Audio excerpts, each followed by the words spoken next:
Hello everyone. So only 10 days left, 10 दिन बचे हैं सिर्फ।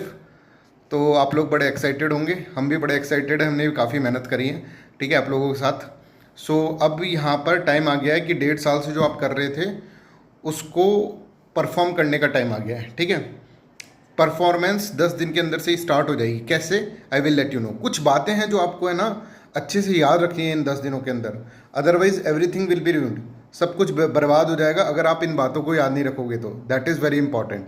1 साल से आप प्रिपरेशन कर रहे हैं, 1 साल में आपने जो भी पढ़ा है सिर्फ और सिर्फ उसको ही रिवाइज करना है इन 10 दिन में। This is point number 1 and this is very very important कि आपको अब कोई भी कितनी भी इंपॉर्टेंट चीज़ हो वो आपको नहीं पढ़नी है।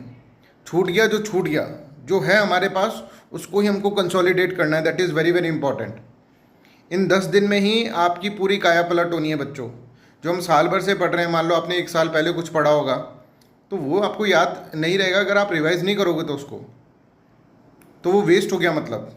तो इन 10 दिन के अंदर ही आपको सारा का सारा कंसोलिडेट करना है। एक एक पॉइंट, जो चीज़ आपके दिमाग में नहीं रहती है उसको वापस रिवाइज कर लो। 10 दिन के अंदर मेमोरी ऐसी रहती है कि 10 दिन तक तो काम चल जाएगा आपका।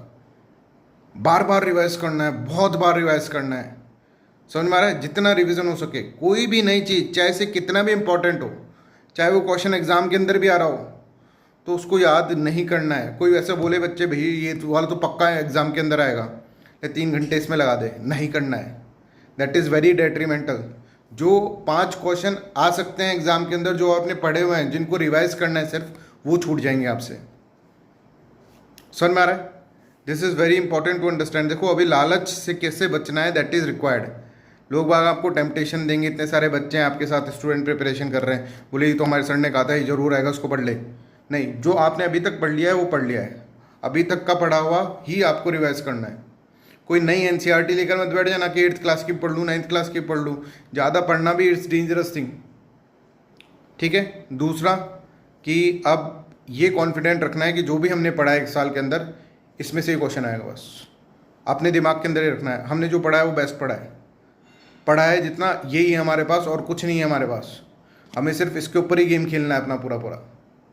That is very important.